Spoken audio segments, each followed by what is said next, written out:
Ngayong araw na ito, patuloy po tayong sumagot sa inyo pong mga katanungan at komento upang mabigyan po tayo ng paglilinaw. Ano po? Sabi dito kay Cecil, muli natin sagutin ang kanyang mga komento upang maliwanagan po ang mga tao, hindi lang po siya. Ano ho? Ang sabi niya sa kanyang comment dito sa ating YouTube channel, sa aklat ni Juan, si Jesus ay na sinapupunan ng Ama. Tanong, may matris ba ang Ama na siyang kinalalagyan ni Jesus? Bago po natin ito sagutin, nais ko po munang i-welcome ang bawat isa sa inyo, lalong-lalo na po yung bago na napapadaan sa ating channel. Please like and subscribe to our channel. Bakit ko po kayo ini-encourage na mag-subscribe?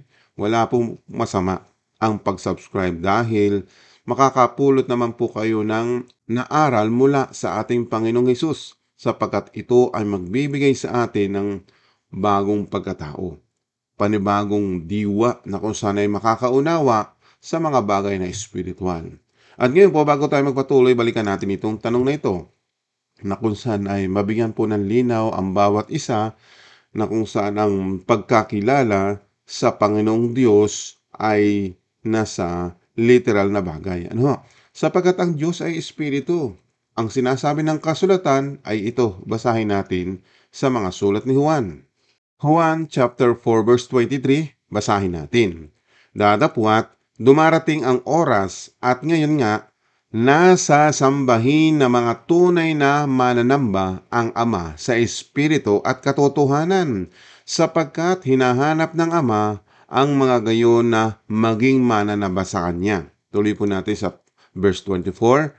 Ang Diyos ay Espiritu at ang mga sa Kanya'y nagsisisamba ay kinakailangan magsisamba sa Espiritu at sa katotohanan. Ngayon, dito sa inyong pagkaunawa, ang Diyos po ay hindi katulad ng tao na mayroong dugot laman. Ang Diyos po ay Espiritu. Malinaw po ang sinasabi dito sa verse 23, kung ikaw ay kikilala sa Diyos at sasamba sa Kanya, kailangan sumamba ka sa Espiritu. Yun ang gusto ng Ama. Kilalanin mo ang Diyos na banal sapagkat siya nasa Espiritu. Yung kalalagayan niya ay hindi tulad ng tao na mayroong matris. Yan ang dapat niyong malaman. Ngayon, ipapaliwanag natin mamaya-maya yung mga bagay na hindi niyo pa nauunawaan. Ngayon, ililinaw ko po sa inyo. Iba ang kalalagayan ng Diyos, iba ang kalalagayan ng tao. Basahin natin sa mga sulat ng mga propeta. Basahin natin dito sa Hosea 11:9, itong highlight na red para maintindihan natin mismo ang Diyos ang nagsasabi. Basahin natin, sapagkat ako'y Diyos at hindi tao. Mismo yung Panginoong Diyos ang nagsasalita na kung saan ang kaibahan ng tao sa Diyos, unang-una ang tao may dugo, may laman, may buto. Samantalang ang Diyos ay ang kanyang kalalagayan ay sa espiritu.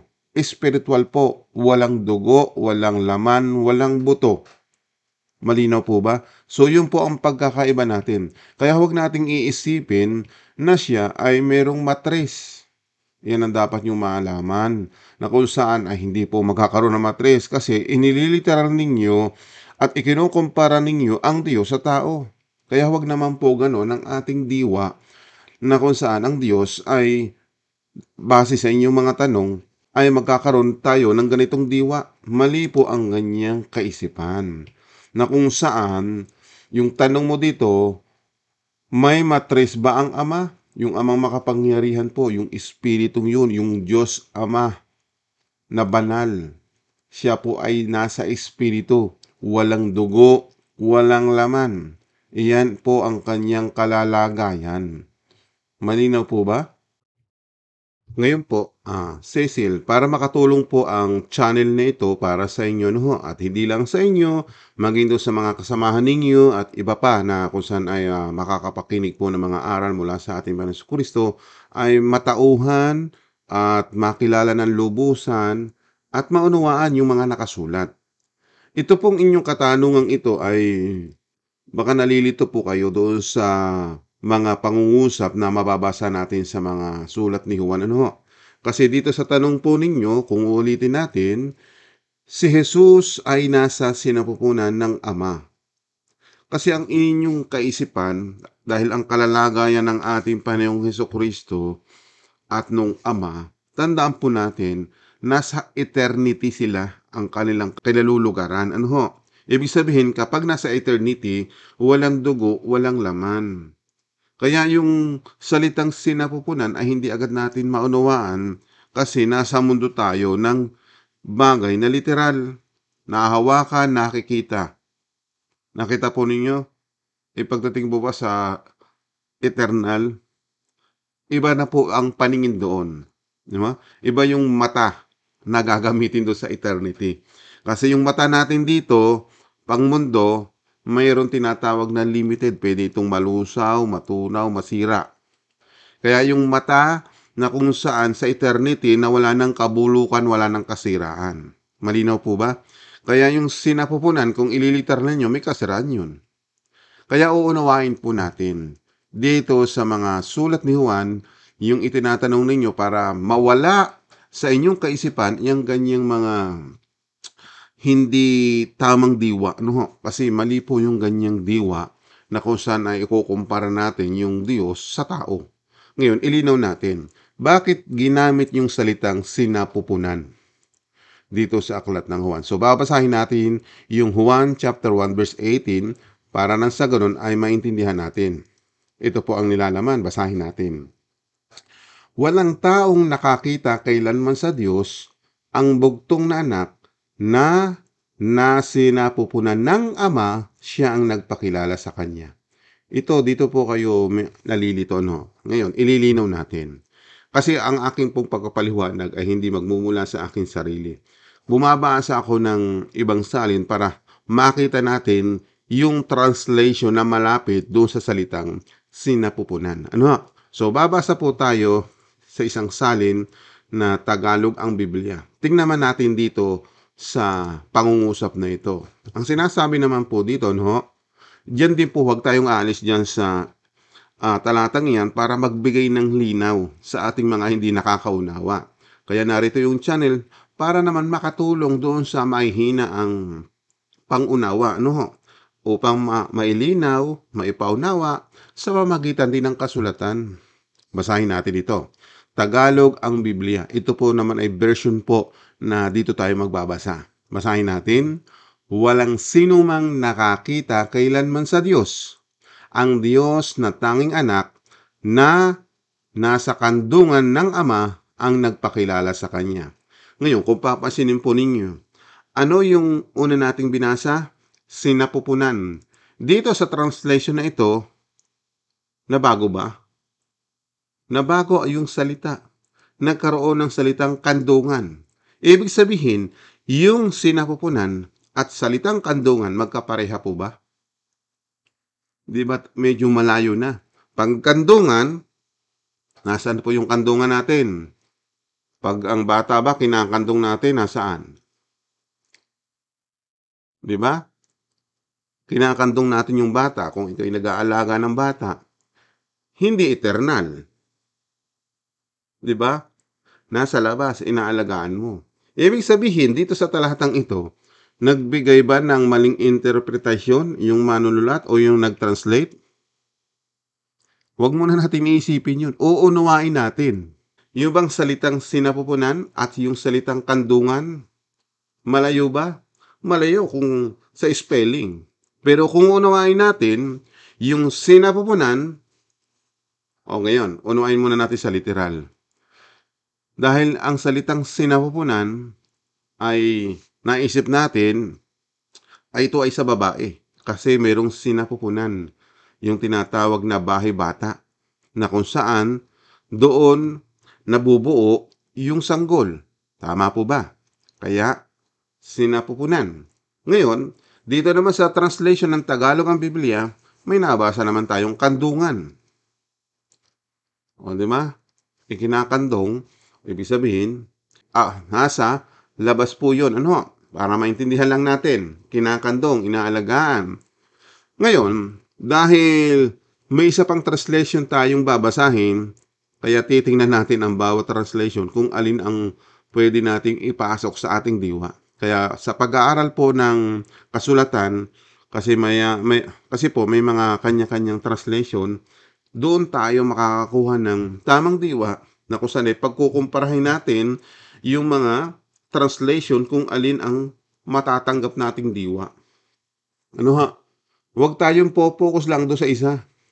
Malawak po ang kasulatan sapagkat ang kasulatan ay nagmula sa salitang Hebreo. Di ba't mga Hebreo po o mga Israelita ang nagsulat ng mga pahayag mula sa Diyos. Katulad po ng mga Apostol Pablo, ng mga apostoles. Di ba? So yun ang mga apostol na kung saan ay manunulat at mga propeta na kung saan ay naisulat nila doon sa kanilang lingwahe. Tayo, Pilipino, ang ating lingwahe, Tagalog. Minsan, hindi natin may angkop o maipasok yung tamang malapit na salita sa kanilang salita. Nakita po ninyo? Kaya nga po, nagkaroon ng iba't ibang translation, katulad nating mga Pilipino, sa dami nating lingwahe, ang dami nating mga salita, di ba? Ilang salita ang meron tayo, ang tinatawag na dialect. Merong Ilonggo, Ilocano, Cebuano, Tagalog, 'di ba? So ngayon, para maintindihan natin, pumunta rin tayo sa isa pang salin, ano? Pumunta naman tayo dito sa ASND version, ano? So diyan din po sa Juan chapter 1 verse 18, basahin din natin. Wala pang nakakita sa Diyos Ama kahit kailan, ngunit ipinakilala siya sa atin ng kanyang bugtong na anak na Diyos din nga at kapiling ng Ama. So dito naman nakita natin kapiling. Ano ba yung kapiling? Ay di magkasama sila? Kaya unawain po natin ang bawat nakasulat. Alin po ang dapat nating unawain? Nasa sinapupunan, nasa kandungan, o kapiling ng Ama? Yan po. Kasi kayo po ang uunawa. Ako lang po ay nagbibigay ng mga impormasyon. Kayo po ang magdi-decide kung ano ang gusto ninyo. Kaya nga lang, sa pagdi-decide ninyo, kailangan tama ang inyong unawa. Kaya po ang aking unawa at diwa, ibinabase ko sa kasulatan. Alin ba ang tama? Uunawain natin yung bawat nakasulat. Unang-una yung ating binasa dito sa ADB, ang nakalagay po ay sinapupunan. Literal o spiritual. So, ganun lagi ang pagpili. Siyempre, ang Diyos spiritual. Yung salitang sinapupunan, maaring ito'y nasa kandungan o kapiling ng Ama. Katulad nito, nagbasa din tayo ng kandungan. Dito sa ADB version, kandungan na nakalagay. Para maintindihan pa natin, nagkaroon pa ng ibang translation dito sa ASND, kapiling ng Ama. Alin na mas maganda? Kapiling. Di ba? Kasi baka iniisip nyo, dahil anak ng Diyos, iisipin nyo, ipinanganak mula doon sa sinapupunan. Hindi po ganun. Ano ha? Ang Diyos po ay isang bagay na hindi natin maaabot yung kanyang kapangyarihan. Tayo, mauunawa lang natin ito kung tayo nagbabasa ng kasulatan. Doon natin maunawaan yung mga plano ng Diyos sa buhay ng tao. Ang gusto ng Diyos, matuto muna tayong magpasakop sa kanyang kalooban. Tayo ay sumunod sa kanyang mga utos. Basahin natin itong mga pangungusap mula sa Aklat ng Mga Ngaral. Basahin po natin 12:13 hanggang 14. Kasi po, ang sinasabi po dito, basahin natin. Ngayong nabasa mo na ang lahat ng ito. Kaya nga, pag hindi ka po nagbabasa, ang tanong, nabasa mo na ba lahat ang kasulatan? Kung hindi pa, mag-umpisa ka na magbasa. Kasi malinaw diyan ang nakalagay, ngayong nabasa mo na ang lahat ng ito, ano po yung nabasa ninyo? Baka pauti-uti lang kayo pagbabasa, kaya hindi nyo agad makuha yung mga bagay na kahulugan sa spiritual. Kaya uunawahin natin ito sa spiritual. Muli natin basahin itong pangungusap sa mga Sulat po ng mga ngaral, 12:13 hanggang 14 para maintindihan natin. Ngayong nabasa mo na ang lahat ng ito ang aking huling payo. Matakot ka sa Diyos at sundin mo ang kanyang mga utos at dahil ito ang tungkulin ng bawat tao. Ano ba ang tungkulin natin? Sumunod sa kanyang mga utos. Yun po ang reason. Ang tanong, kung hindi ba tayo susunod sa kanyang mga utos, ano mangyayari sa atin kung hindi tayo susunod sa kanyang mga utos? At kung tayo naman ay susunod sa kanyang mga utos, ano din ang mangyayari? Ano ang kapalit nito? Ano ba ang reward nito? Di ba? Yan ang malalaman natin sa mga susunod na verse. Basahin natin. Sapagkat hahatulan tayo ng Diyos ayon sa lahat ng ating ginagawa. Yung pala ang consequence. Kung hindi tayo susunod sa kanyang mga utos at pamamaraan, ang sinasabi ng mga ngaral, sapagkat hahatulan tayo ng Diyos. Ano ba yung hatol? Pwedeng parusahan. Pwedeng gantimpalaan. Kasi yung hatol, yung po ang magbibigay sa iyo kung ano yung ginagawa natin. Kung ito man ay mabuti, yan nakalagay po diyan, mabuti man o masama, hayag man o lihim. Ayan. Kung ikaw ay gumagawa ng hayag, ibig sabihin gumagawa ka ng mabuti. Hayag sa mata ng Diyos at hayag sa mata ng tao, yung paggawa mo ng mabuti, may gantimpala ka. Di ba? Tingnan ninyo sa literal. Gumawa ka ng mabuti sa iyong kapwa, anong isusukli sa iyo? Kabutihan din. Kung ikaw ay gumawa ng masama, anong isusukli sa iyo? Abay, siyempre, masama din ang ibabalik sa iyo. Bakit? Una, magnakaw ka. Pag nahuli ka, makukulong ka. Mapaparusahan ka. Amen? Kung ikaw naman ay gumawa ng lihim sa tao, hindi man mahayag, dadating ang panahon, mahayag din yan. Ay lalo na sa Diyos. Dadating ang panahon, ipagsusulit natin yan sa Diyos. Basahin natin sa isang salin para maintindihan natin. May pagsusulit po para maintindihan natin. Ano? Basahin natin dito sa ADB version. Sapagkat dadalhin ng Diyos ang bawat gawa sa kahatulan. Nakita mo niyo? May pagsusulit. Kaya ang isusulit natin sa Panginoon o yung ating ginawa, mabuti man o masama, lahat yan isusulit mo para bigyan ka ng reward. Anong reward? O hatol. Di ba? Yung gumawa ng mabuti, ang i-reward sa iyo, buhay na walang hanggan. Yan ang katotohanan. Kung gumawa ka ng masama, hatol sa kaparusahan. Na kung saan, maranasan mo yung galit ng Diyos.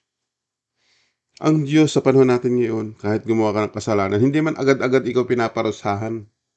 Binibigyan ka ng chance na magbago. Pero pag ito'y lumala ng lumala at hindi ka nagbago, dadating yung panahon na mayroong kahatulan, tatanggapin ng bawat taong gumagawa ng masama, yung puot ng Diyos. Amen? May takdang panahon sa bawat bagay. Ano sabi po ng diyan din po sa Ecclesiastes chapter 3. Basahin natin. Sa bawat bagay ay may kapanahunan at panahon sa bawat panukala sa selong ng langit. Kaya kung naiintindihan po ninyo, sa bawat bagay ay may kapanahunan. Kaya kung gumagawa ka ng lihim ng masama, darating ang panahon, mabubunyag din yan. Kaya ngayon pa lang, itigil mo na ang ginagawa mo ng lihim ng pasama na kung gumagawa ka ng kasamaan. Di ba? Kaya tandaan natin, no?